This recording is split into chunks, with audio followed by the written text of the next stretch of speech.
Hello everyone, நான் தான் உங்கள் பொம்மி. இன்றைக்கி நம்ம எதை பற்றி பார்க்க போகிறோன்னா மகா கும்பமேளா. மகா கும்பமேளாவா அப்படின்னா என்ன? 144 வருஷத்துக்கு ஒரு தடவை கொண்டாடப்படுற ஃபெஸ்டிவல் தான் இந்த மகா கும்பமேளா. வேர்ல்டுலேயே அதிக மக்கள் திரண்ட ஒரே ஃபெஸ்டிவல் இந்த மகா கும்பமேளா. அப்படி எவ்வளோ பேர் தான் கூடினாங்க அப்படின்னு கேட்குறீங்களா?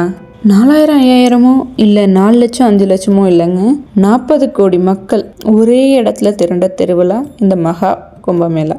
ஓகே, வாங்க இதை பற்றி இப்போ நம்ம தெளிவாக பார்க்கலாம். மகா கும்பமேளா இது இவ்வளோ பெரிய ஃபெஸ்டிவலாக இருந்தாலும் இதுலேயும் ஒரு குழப்பம் இருக்குது. வாங்க என்னங்கிறத ஃபஸ்ட் நம்ம பார்க்கலாம். இந்த கும்பமேளாவை சில வகைகளாக பிரிச்சுருக்காங்க.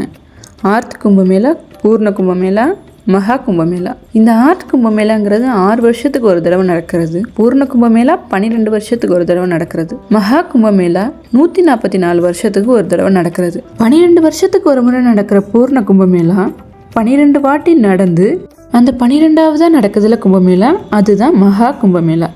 இதில் என்ன குழப்பம்னு கேட்குறீங்களா?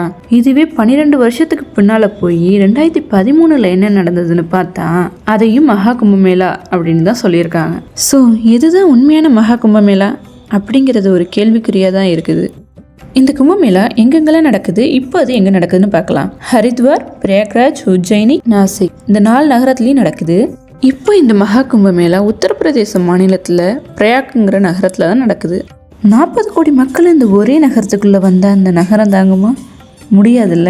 ஸோ இதுக்காக 5010 கோடி செலவில் 4000 ஏக்கர் லேண்டில் ஒரு தற்காலிக நகரமே உருவாக்கியிருக்காங்க. இதில் பலாயிரக்கணக்கில் உணவகங்கள், 4000க்கும் மேற்பட்ட போலீஸ், 11க்கும் மேற்பட்ட ஹாஸ்பிட்டல், வான்வழி, நிலவழி, நீர்வழின்னு ஆம்புலன்ஸ் இப்படின்னு எக்கச்சக்க ஏற்பாடுகள் பண்ணியிருக்காங்க.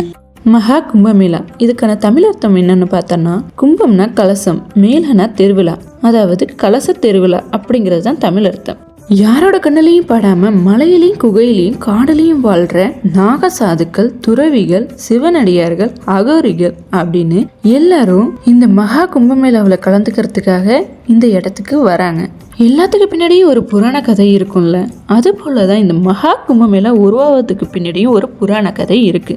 இப்போ அந்த புராண கதை என்னங்கிறத பார்க்கலாம். இந்த புராண கதை எல்லாருக்குமே தெரிஞ்சிருக்கலாம். பட் இந்த ஸ்டோரியை வச்சு இப்படி ஒரு ஃபெஸ்டிவல் கொண்டாடுறாங்கிறது மோஸ்ட் ஆஃப் த பீப்புளுக்கு தெரிஞ்சிருக்க வாய்ப்பே இல்லை. அந்த புராண கதை என்னன்னு பார்த்தீங்கன்னா, துர்வாசர் முனிவர் சாபத்தால சக்தியை இழந்த தேவர்கள் மகாவிஷ்ணுவிடம் முறையிடுறாங்க. பார்க்கடலை கடைந்து அதிலிருந்து வெளிப்படும் அமிர்தத்தை பருகினால் சாபமோஷனம் பெற்று அழிவில்லாத வாழ்வை பெறுவீர்கள் என்று மகாவிஷ்ணு கூற, தேவர்களும் பார்க்கடலை கடையறதுக்காக போகும்போது அவங்களால மட்டும் இதை பண்ண முடியாது அப்படிங்கிறத உணர்ந்து அசுரர்களையும் உதவிக்கு கூப்பிடுறாங்க. மந்தரமலையை மத்தாக்கி வாசுகி பாம்பை கயிறாக்கி தேவர்கள் ஒரு புறமும் அசுரர்கள் ஒரு புறமும் பார்க்கடலை கடைய ஆரம்பிக்கிறாங்க. அதில் இருந்து பல தெய்வீக பொருட்கள் வெளிவருது. கடைசியாக அமிர்தமும் வெளிவருது. இந்த அமிர்தம் அசுரர்கள் கையில் கிடைத்தா இந்த உலகம் தாங்காதுன்னு தேவர்கள் உணர்ந்து மகாவிஷ்ணுவோட உதவியால் அசுரர்களிடமிருந்து இந்த அமிர்தத்தை காப்பதற்காக இந்த அமிர்தத்தை எடுத்துக்கிட்டு 12 நாட்கள் ஓடுறாங்க. தேவர்களுக்கு 12 நாள்னா நமக்கு 12 வருடம். அப்படி ஓடும் பொழுது அந்த அமிர்த துளிகள் ஒரு 4 இடத்துல படுது. அந்த இடம் என்னென்னு பார்த்தீங்கன்னா, ஹரித்வார், பிரயாக், உஜ்ஜயினி, நாசிக். இதன் காரணமாக தான் இந்த மகா கும்பமேளா இந்த 4 இடத்துலையும் மாறி மாறி நடக்குது.